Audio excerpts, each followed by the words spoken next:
Good afternoon to you and welcome to the Farm Kenya show. You weekly, actually daily, every Monday and Tuesday we are here from 3 to 4 talking matters farming to the full. And today is quite interesting because we are tackling a big issue in this country. Talk about avocado. This is a life-changing fruit. When you talk about, when you talk to Kenyans, we love avocado. We can have avocado with bread. We can have avocado with githeri. That is the versatility of avocado, but specifically is the Hass kind of avocado. How do we farm Hass?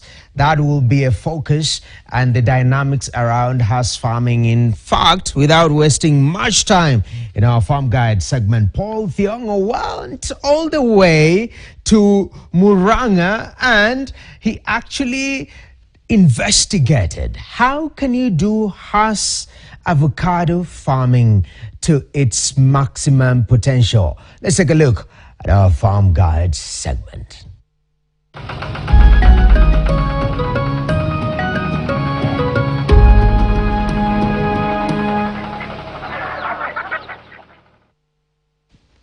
Farming is quickly gaining popularity among Kenyan farmers, and Muranga County is at the heart of this green revolution. Today, I'll be speaking to James Maina, who is the farm manager at Mawero Farm, right at the slopes of Mount Kilimambogo, and he will be sharing his insights or some valuable insights from his experience. Stay with us as we explore the world of Hass avocado farming.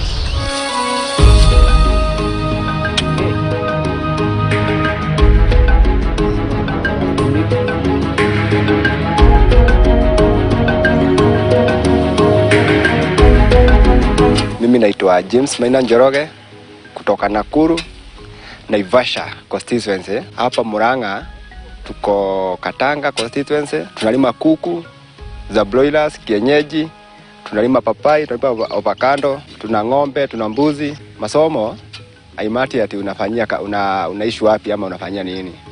Ile ujuzi uko nayo umesomea kuhusu ukulima inaweza kupeleka hadi hata nje za Kenya. So ndio maana niko Muranga. Juu niko na kaujanja ya kulima. Ukitaka kufaulu kwa ukulima, kuwa na mtaalamu. Huyo ndio agronomist. So kitu ya kwanza anakuja anabeba mchanga yako. Ndio ajue nini inasumbua mchanga ama either kuna bakteria yote. So kutoka hapo itakuwa jani mzuri juu umeshikana na mtu amesomea hii mambo. So inakuwa rahisi kwako kujua ni mti gani inaweza fanya kwako, nini inaisumbua. Hivyo unatumia nini ndio hiyo mti akileta kwako make sure imeshika na itakupea mazao at last. Juu ka maintain ifike ni mti kaa hii ni kazi. Hii mmea ifike hapo inahitaji mbolea na maji. So ufai kukosa maji wakati uko na mti mdogo. Na uzuri wa hii mti haichagui mbolea unatumia mbolea gani. Unaweza tumia ya ng'ombe, ya mbuzi. Mti iko sawa inashika tu. Kiwango cha shamba yako inatoshana aje? Like 1 acre, eka moja ukua umeka spacing ya mti kwa ile ingine lazima uweke tu 4 to 5 meters in between those. Then hii mti hivyo unaiona ikuwa kiasi hiyo. So itakuwa kubwa zaidi ya hiyo venye unaiona. So maybe because of branches kushikana na hiyo hivyo. So lazima uweke 5 meters. Unaona between hii na hii nyingine. So uzuri wa shamba kubwa ni hivyo. Sisi tunaweza kulima shamba kubwa, tuko na maji kwa wingi. So hata wakati kuna kiangazi hivi venye kuko najua kiasi hii, hata mahindi bado tunatumia maji. Juu wakati huo huku maybe sometimes huku Idhanga kuna kuwa na jua sana. So you must find water first. Wakati unatiria kwa hiyo mti maji, usiitikie sprinkle kila mahali. So iweke direct pipe kwa nini mahali ulianzia deep. So hiyo pipe utaiweka hapo hivyo. So that is the first thing. Square hii maji unalima na sprinkler sama nini. Na then maji ya sprinkler unajua inaharibu hiyo nini. Maybe hizi leaves. So the best thing tunatumia pipes kuweka maji kwa ile mmea pale tu chini. Wakati unalima hii avocado haizuii ufanye ukulima ingine. Haizuii. So sometimes tunapata beans huko. So kwa mkulima ni best wakati amekuja kumekuja maybe watu wa market wamepata kwenyewe kuna tupapai, kuna tumahash ama hii avocado. So inakuwa mzuri kwa maybe wakubwa wetu. Ukosi pesa mfukoni. So ni mzuri wakati utarajia ama unategemea mtu mmoja. Try miti mingi vile unaweza. Jaribu kabisa, hata kama tutaenda hadi kwa machungwa, jaribu kabisa. Tumeharvest hii ni twice, but ya kwanza haikufanya poa. Juu tukataka hiyo mti izai kuwa kubwa. Ukuwa na shamba ya 1 acre. Ukiweka spacing ya 4 to 5 meters. That is the best. Ama kwa wenye wako na shamba kubwa, huwa wanaweka spacing ya 6 to 6. Kulingana size ya shamba. So that it is, ukuwa na shamba eka moja, unaweza kumeweka, unaweza panda miti 200. Yeah. Na venye nimesema kwa mti mmoja wa hash ukuwa umefanyia poa na umeweza kuharvest. Ukuwa umeharvest poa sana kwa mti for 1 year inakupea 500 fruits. There's something ulitaja kuhusu when the tree is young, 1 year or 1 year and a half, it may tend to bear fruit, to start fruiting. Yeah. But you don't want that. Why? Why don't you want that? Hiyo mti ni kidogo sana. Kidogo sana. Yeah. Okay. So how do you prevent ndio isizae wakati huo? Yeah, like 1 year back. Tulikuwa tukikuja hapa. Ilikuwa zimeweka mingi sana karibu shamba mzima. What we did, hatukuwa tuna prune, atukata hiyo kitu yenye bebe kwa hiyo points. Okay. Hatukuwa tunaikata. What we did, tulikuwa tuna shake. Ukishake inamwaga nini? Hizo pollens. Okay. Yeah, the pollen of course is the one that gets the fruit. Okay. Yeah, that's sure. Yeah. So tukimwaga hivyo, una make sure hata unaweza mwisho hiyo kitu umeitoa. Okay. Zote. So ibaki bila. Yeah. So ikuwa hivyo, hiyo kitu haiwezi bear anything. For how many times before now atifike hapo? Every year, every time it gets the pollen, then you shake it away or shake it off? So wakati tumeishake hivyo, kabla sadi yake saizi venye imeweka, tumeshika tu mara 2. Okay. Yeah. But hiyo time hakungekosa tu matunda ile tudogo azikosi. So it was like that. But like kama last year tulikuwa nazo. And do you harvest those summer? Do you? We just zingine zinabebwa na boss, zingine sisi mwenyewe tunakula. Okay. But not for sale. Not for sale. Okay. So this last harvest is when now you've been able to achieve the fruit yenye inahitajika na ya kuuza huku Kakuzi. Now we are ready. Okay. Yeah. Nice. So nataka tujue jinsi ya kupanda. First of all ulituambia the spacing should be 4 meters in between trees. Kama yetu. Okay. Yetu hapa Maweru tunatumia 4 to 5 meters. 4 in between trees. Yeah. And 5 in between rows. In between rows. Okay.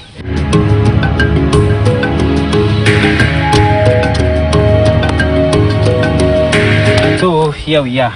Yeah. Nimekuja na mbegu zetu.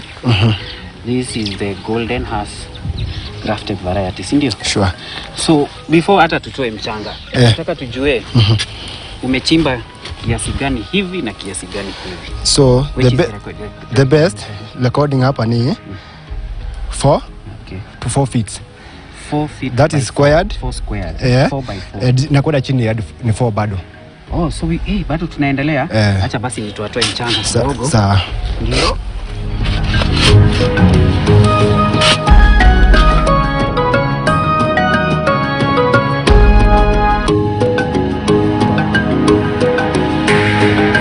So I'm imagining ulisema 1 acre goes like 200 trees, so you need of course 200 holes. Yeah. So 200 and you need to dig 4 feet, wide, 4 by 4 and 4 feet down. So na try kuimagine utakuwa umechimba utakuwa umechimba futi ngapi? Ni kazi. Naweza toka hapa hadi Thika, si ndio? Hiyo shimo. Mbali. Okay, anyway, let's go on. But lazima tutumie laborers wengi. Yes. Ndio kazi ifanyike na siku moja. Of course, hii huwezi. Ya mashimo ishe, kesho mpande mti ishe. Yeah. So by using hii mashimo, lazima make sure venye inafaa kupandwa. Utumie shortcut. Okay. Yeah. So shortcut si kuchimba kashimo kadogo. Na ukose kuweka mbolea. Yeah. Na useme una expect mti kutolee 500 fruits per uwezi per year. Haitafanya hivyo. Hautapata. So hiyo ndo sasa tunaitanga what best management practices. That it is. Lazima zianze kutoka hapa chini.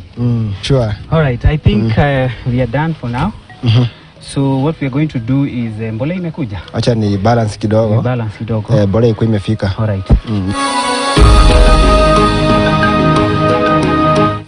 And then of course we have our seedling, our tree. Tulisema hii ndio golden hash. Yeah. Alafu naona I don't know whether you can be able to see this. This is grafted. Yeah, it is grafted. So the stock is the Fuerte variety, which is indigenous and hardy, resistant to drought, pest and diseases. And then we have the scion. This is the top part, which is now the golden hash, right? So when you combine the two, you get a very hardy tree that is disease resistant, drought resistant. But hata kama iko resistant, if you don't use the correct or the right or the best management practices, then mti yako ni kama ni bure tu. Yeah. So I want us to plant. Na nataka unionyeshe wewe mwenyewe pole wangu. So hii pole tu and careful. Yes. Juu hii mchanga tunataka ajiro na tunatumia kwa ile nini tutatengeneza hapa. Okay. So tutamwaga mchanga. Kuna mtu aliniambia maybe you have to wet it kidogo ndio kama hii haijakauka sana.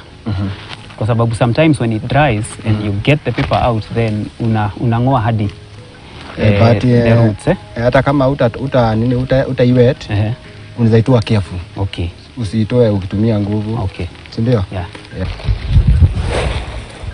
So mbolea ni kama kiasi gani? Kama 1 bucket ama tuseme bako moja? Bucket moja.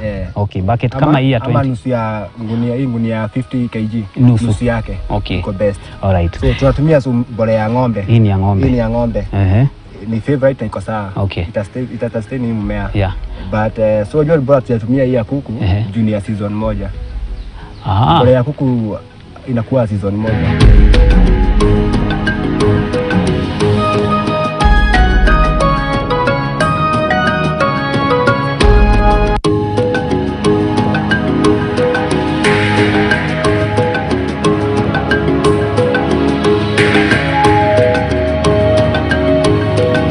Hii venye tumeipanda hapo, ta make sure ni yetu na hiyo miti imekuwa kubwa. Yeah. Wewe kuja time nyingine tulime kuku. Hiyo utapata ikuwa kubwa sana. Alright. So there you have it. We have our tree and that's how you plant a hash avocado. The right or best management practices.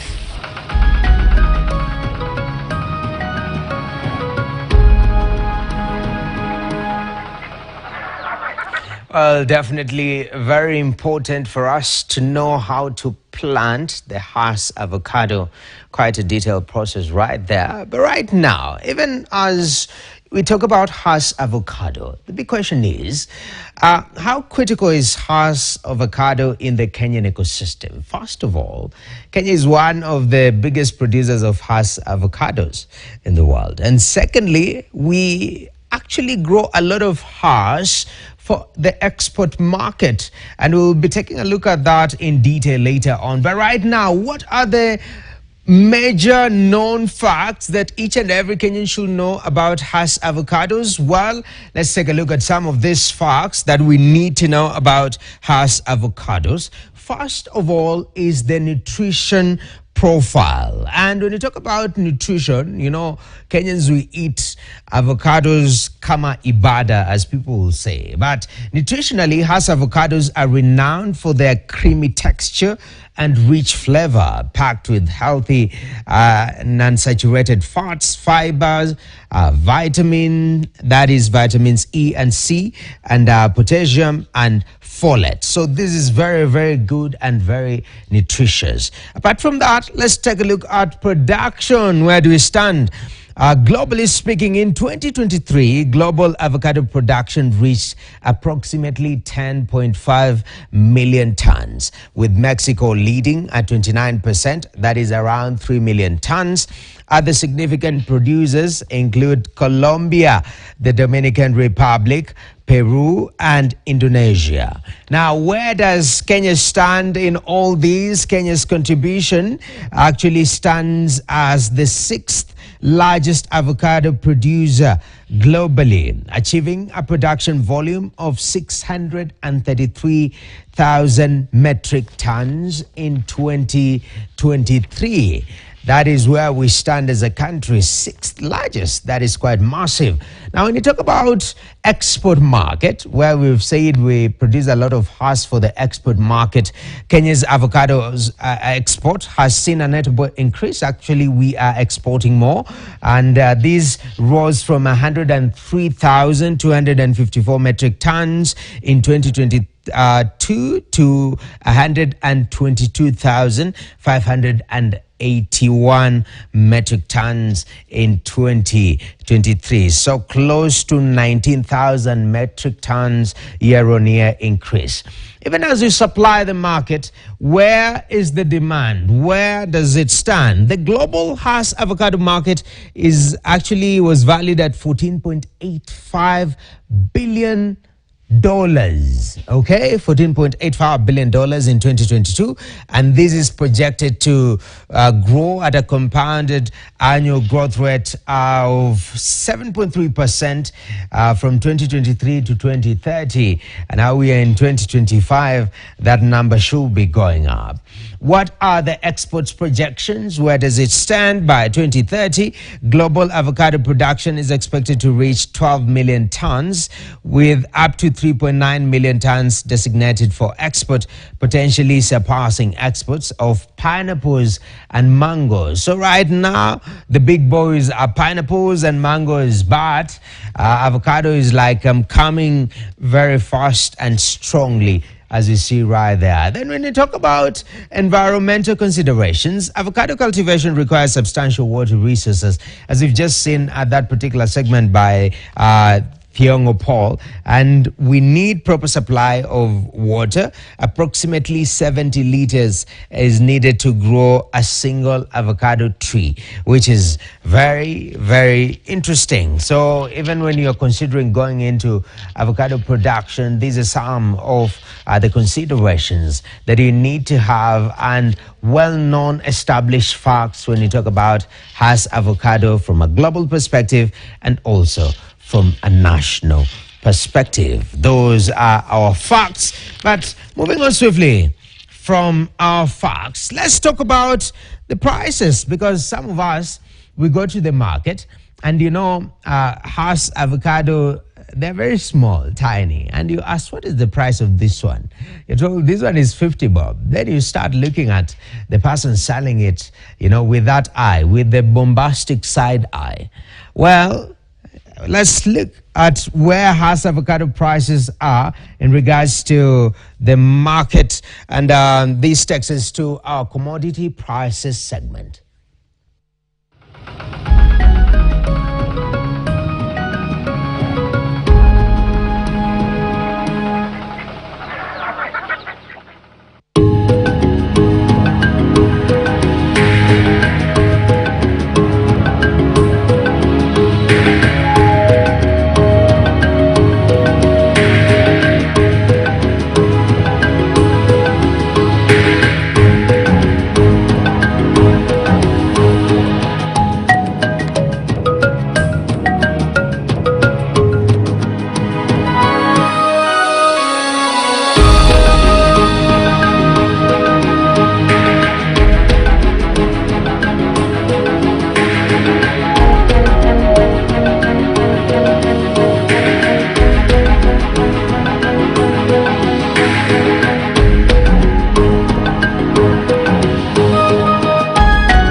right, very interesting prices right there, and it gives you ideas of doing business because you can look at the retailing, then look at the selling price, and the margins are well articulated in that segment. So if at all you want to come into the value chain, it's very, very important to look at these prices.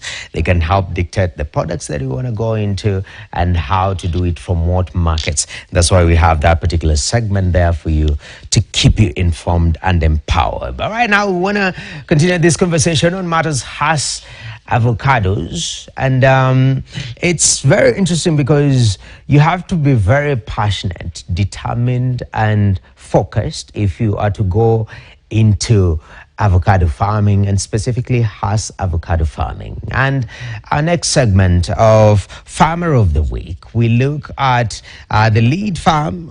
We go back again to Maweru Farm, and James Maina will share with us his journey so far. When you talk about these margins, we've looked at the commodity prices segment. Are they a reality on the ground? Can you make money as a farmer if you go into has avocado farming? Here's Farmer of the Week.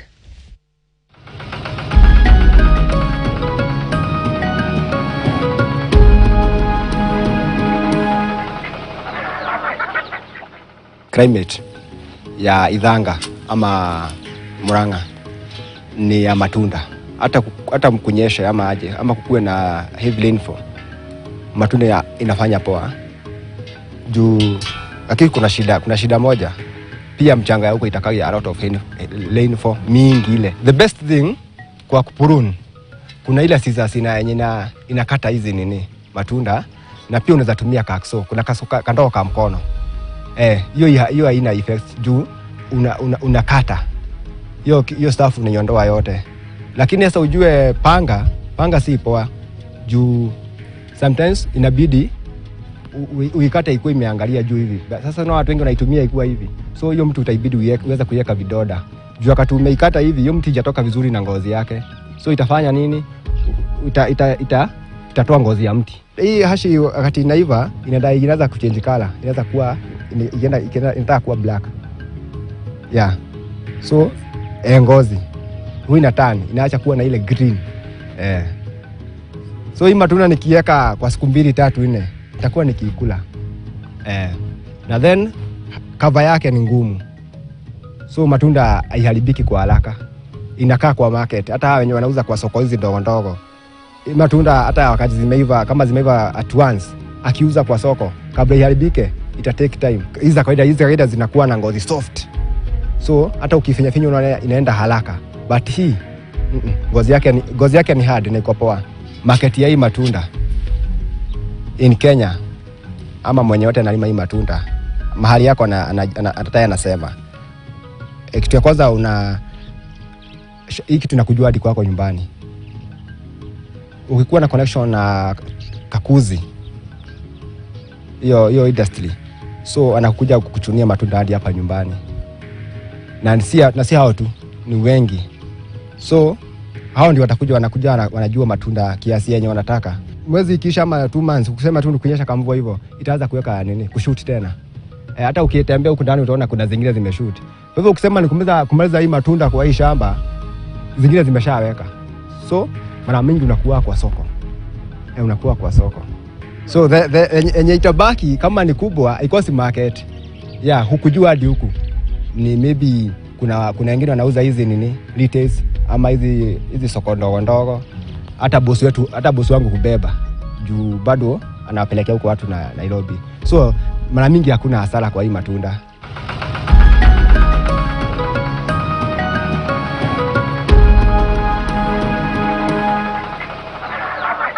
All right, the Farm Kenya show now wants to go on a short break, but when we come back, we're going to be doing some planting. What do I mean? We'll be talking about seedlings and the quality of seedlings, especially when it comes to has avocado. Stay tuned. Coming back with more.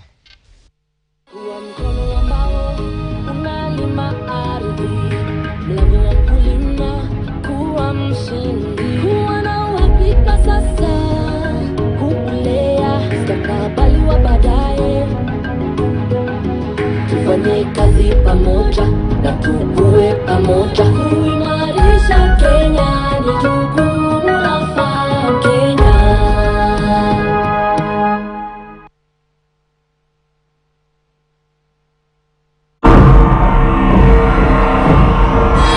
This month, we turn up the heat. The Bible series returns. Your kingdom will be mine. Step into a world of faith, and redemption as we bring you the gripping tale of the rich man and Lazarus. Ignoring the laws. Woven together with other powerful biblical stories. And we're still here, yes? A revelation of choices and their eternal consequences. At Iwake, it's quadruple the vibe and endless fun. Non-stop beats, fashion on point, and laughter overload. This is the ultimate Saturday PM TV party. Are you ready? Asema wambie hao kwamba Mwenyezi Mungu ni mmoja, hana wenzake huko. Immerse yourself in priceless wisdom as Sheikh Juma Amir guides us on how to live with love and kindness during this sacred season of Ramadan.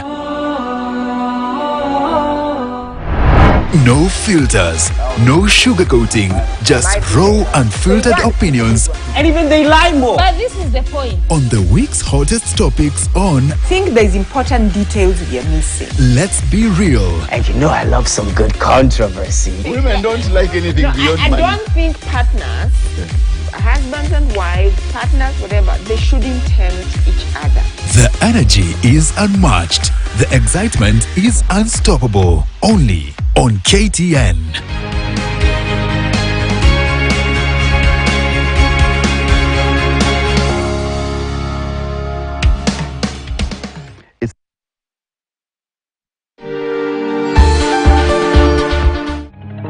In a city of passing lights, some people are just meant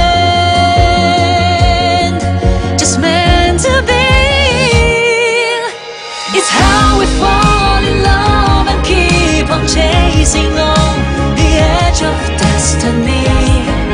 We grew up into different worlds, but now we share one dream. Everything changes, we never change. Tomorrow is promised. Let's draw home for you and me.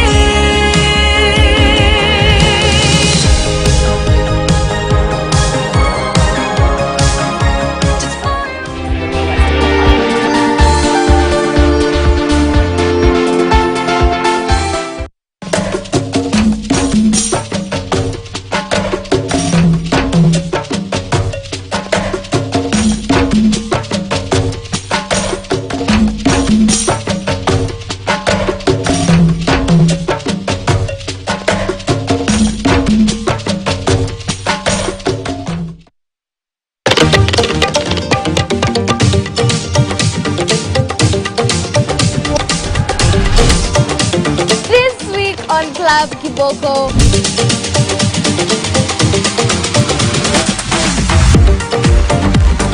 I'm told you have to hold on these tightly and you don't let them go.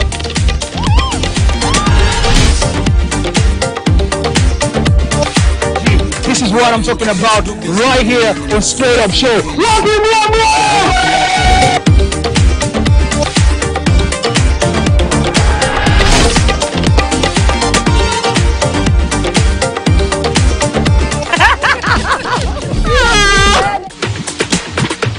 Pop Francis, Pop Colimo, na Pop Male, ne ma bro. I am not a woman. Nini tena Nyabuto? Ni nini? In marriage, having somebody who understands you in all seasons is very important. I'd rather have bad times with you than good times with someone else.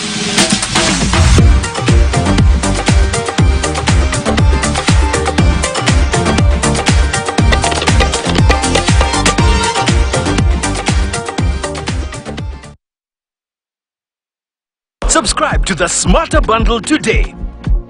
Dial *544# or visit My Airtel app. Airtel Smarter Bundle. Browse, chat, call Airtel Money. Airtel, a reason to imagine. Kuwa mkono ambao unalima ardhi, mlango wa kulima, kuwa mshindi, kuwa na uhakika sasa, kukulea mustakabali wa baadaye.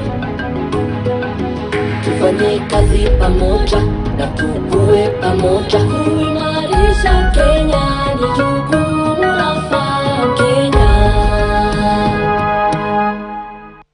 All right, welcome back to the Farm Kenya show. Today we are talking about Hass avocado, and it has happened. I had to make that joke just for myself. You know, some jokes are just for you, but it is said that a lot of things don't go wrong. They actually start wrong. And when it comes to farming, one of the areas where people start wrong, other than not having their soil tested, is the issue of seedlings.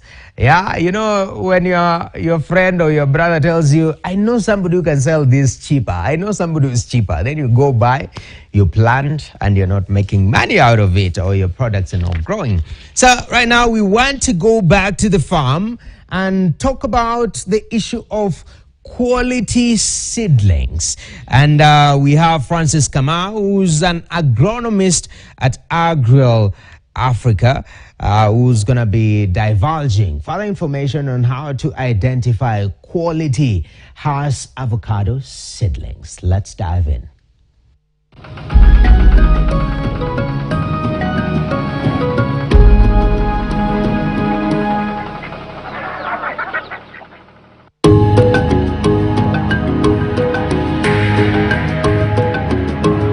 So Agriel Africa basically commercialization of high-value Hass avocado seedlings and citrus fruit trees, the sort of the Pixie oranges, the grafted Washington navel oranges, and we sell locally and outside the country. So about the Hass avocado, the reason why most of the farmers are willing to adopt it or they attempted to adopt it is because it is not labor intensive.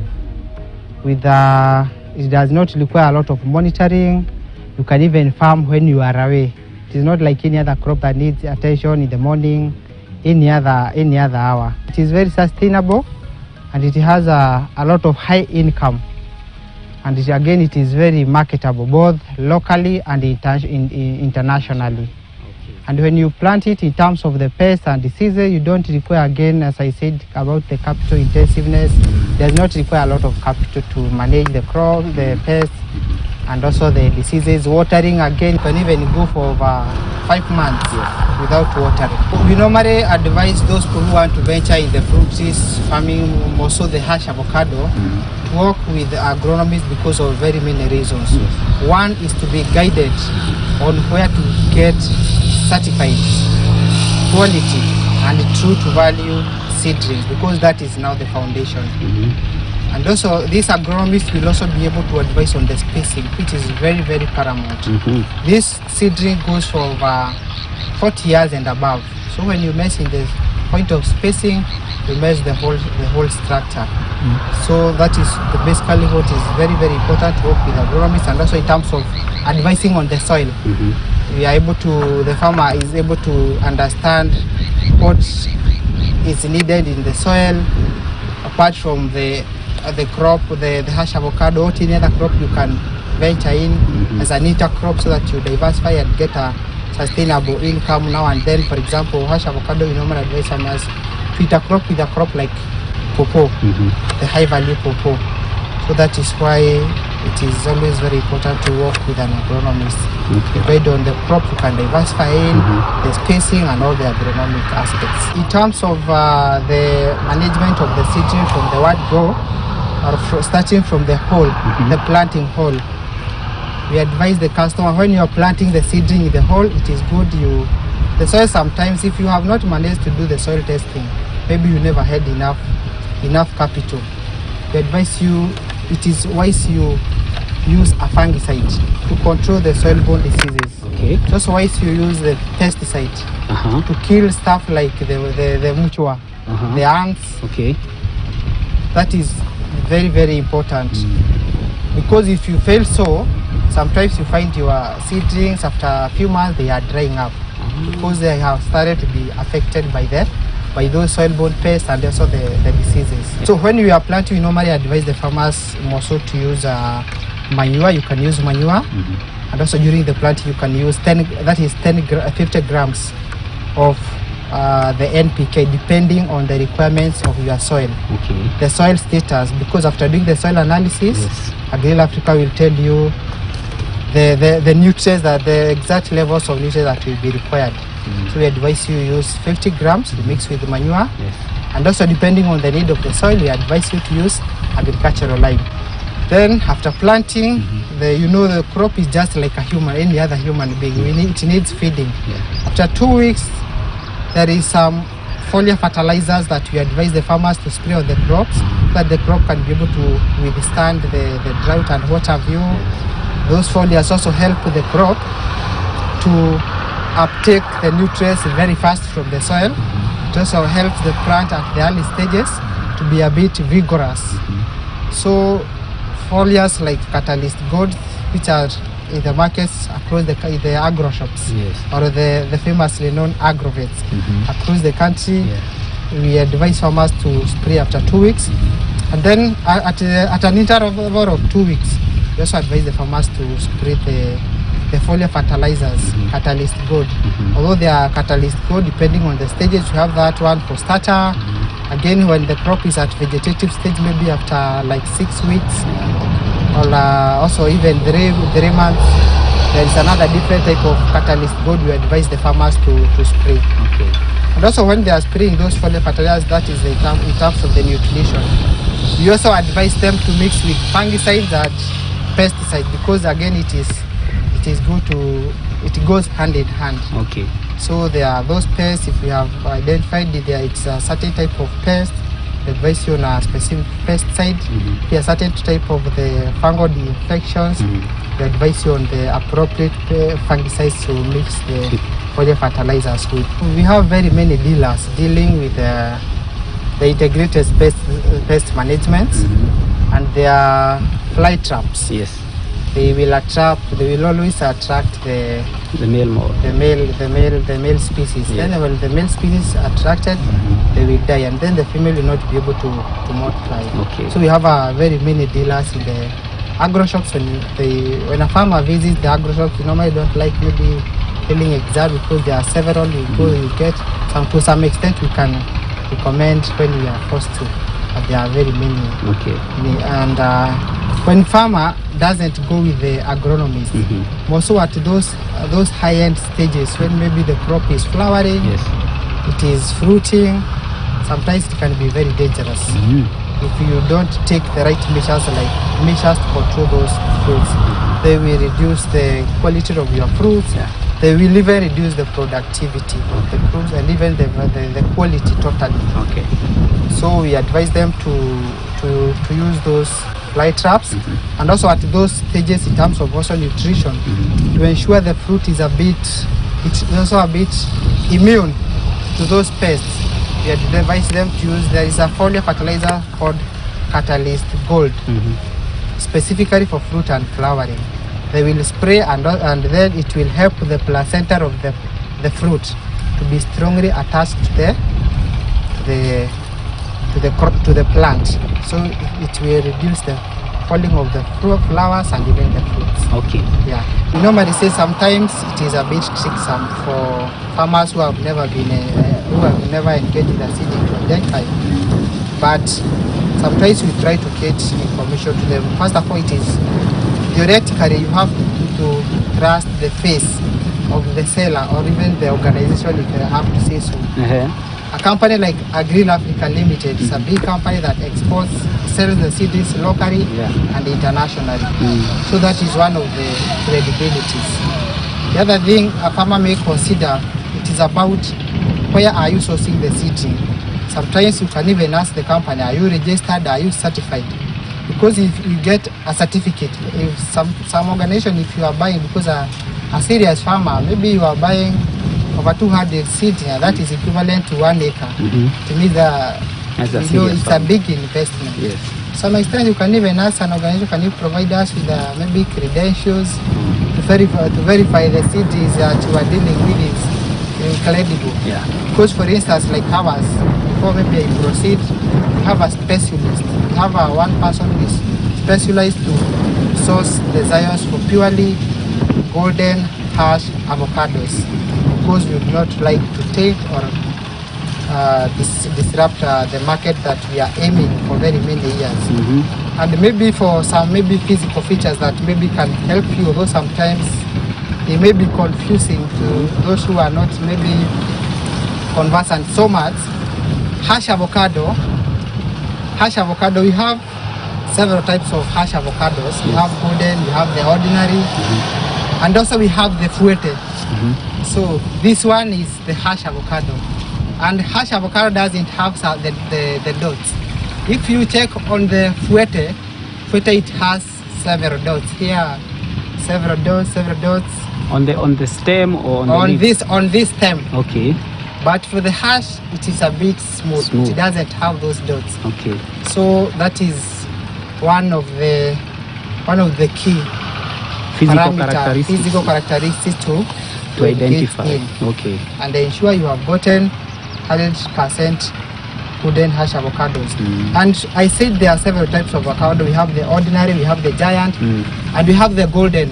The golden is the most marketable. Very resistant to pests and diseases. Also drought resistant and most preferable. I said it is very marketable. People will come, the buyers will come, they check, there is a way they check, oh, this is not golden. Sometimes they tell you they will come tomorrow, they will be back tomorrow. So for some other special characteristics to determine, we also even as I working with the organization, we tell the farmer, we tell the critical thing now to identify whether it is golden or the other variety. It is identified during the farms where we get our Zions, because we get it from certified farms. So about grafting, there are those farmers maybe because of financial levels, financial capacities, they may decide to buy ungrafted hash avocados, because to some level they will cut a cost. Because the cost of ungrafted is not the same cost with the grafted, and we just buy to them because after all we want to leverage the income level of the farmer. So when we sell to them, sometimes when they buy, we have a specialist who does the grafting, a colleague. When we are doing the grafting, we check the size of the seedling. It should be the size of the pencil size. The pencil size. Okay, the thickness of the thickness. Seedling. Okay. And also to an extent, it should be a bit. You see, it's like of a feet. Yes. Of a feet long. So this seedling, when the farmer, if the farmer gets this seedling to a bit strong, the distance from the Zion and also from here, it cannot be.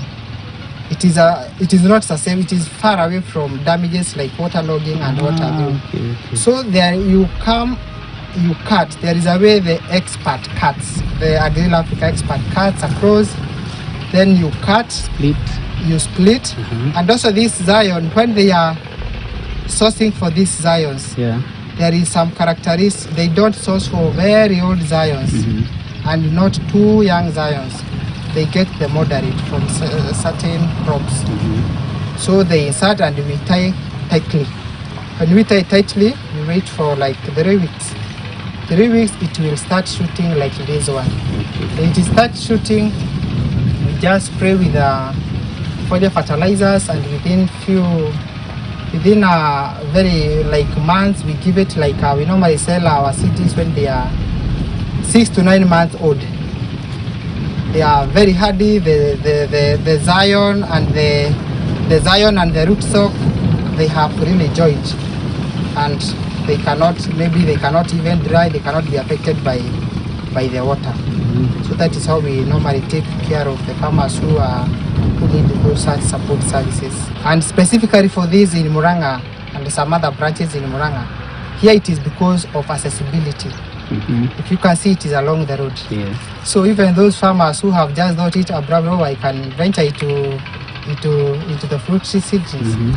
They just have from the road, they look, they see very nice seedlings, and they are tempted to check in. Sometimes they even have that impulse buying.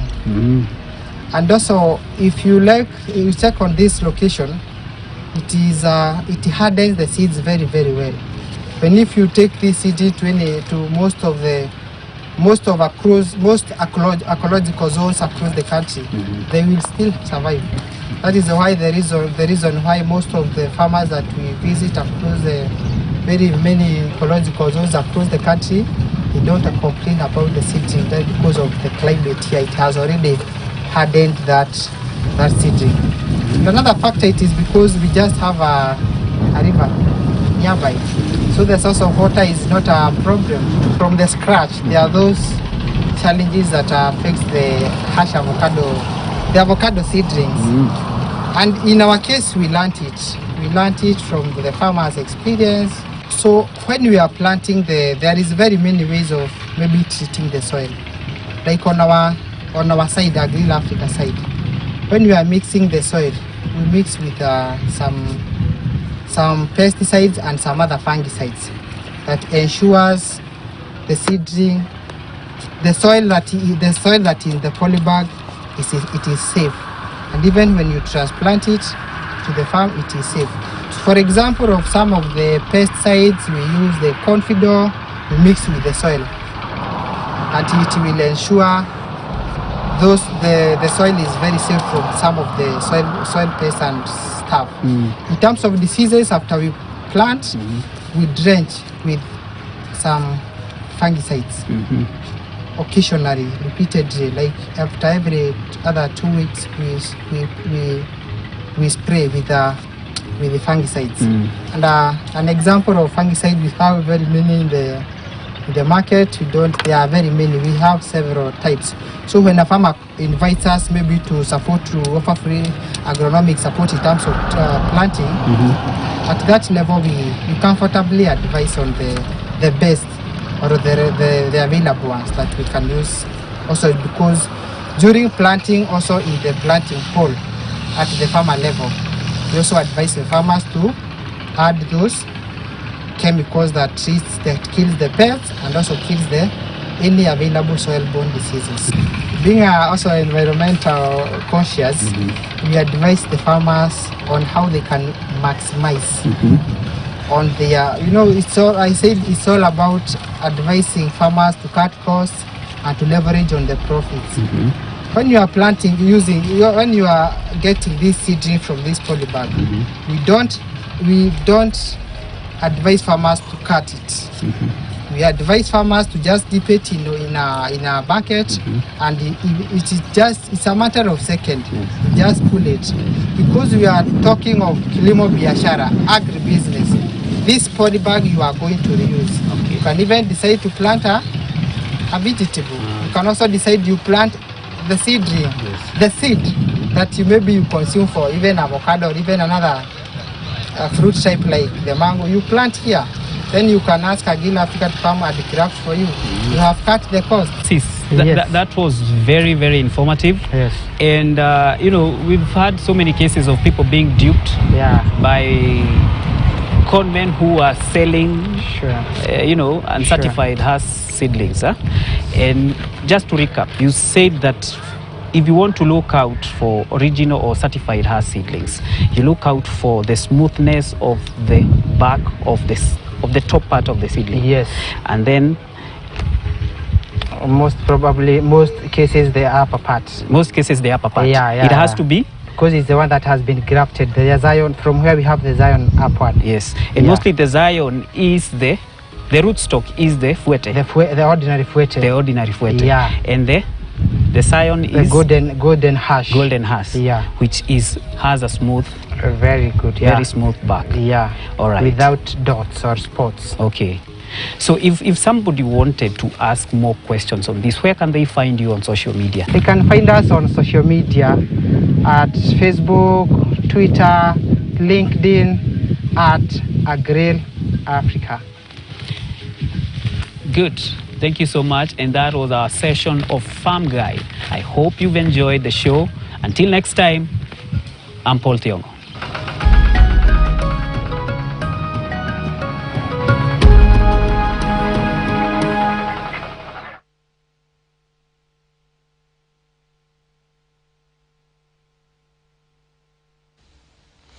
All right, that was a very engaging segment right there in regards to seedlings and how you can do it. But today, I see our time is running out.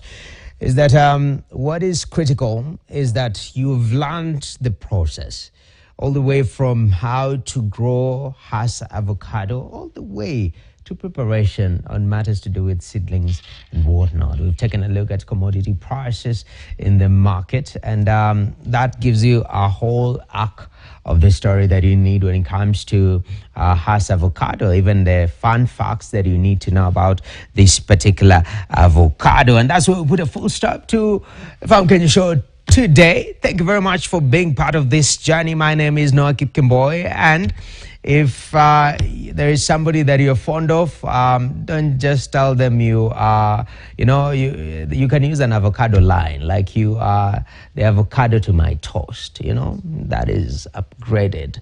Let's not just stay with the traditional lines that we've been using. Anyway, that's all for me. It's a bye-bye for now, and enjoy the rest of your viewing. Kuwa mkono ambao unalima ardhi, mlango wa kulima, kuwa mshindi, kuwa na uhakika sasa, kukulea mustakabali wa baadaye. Tufanye kazi pamoja na tukue pamoja, kuimarisha Kenya ni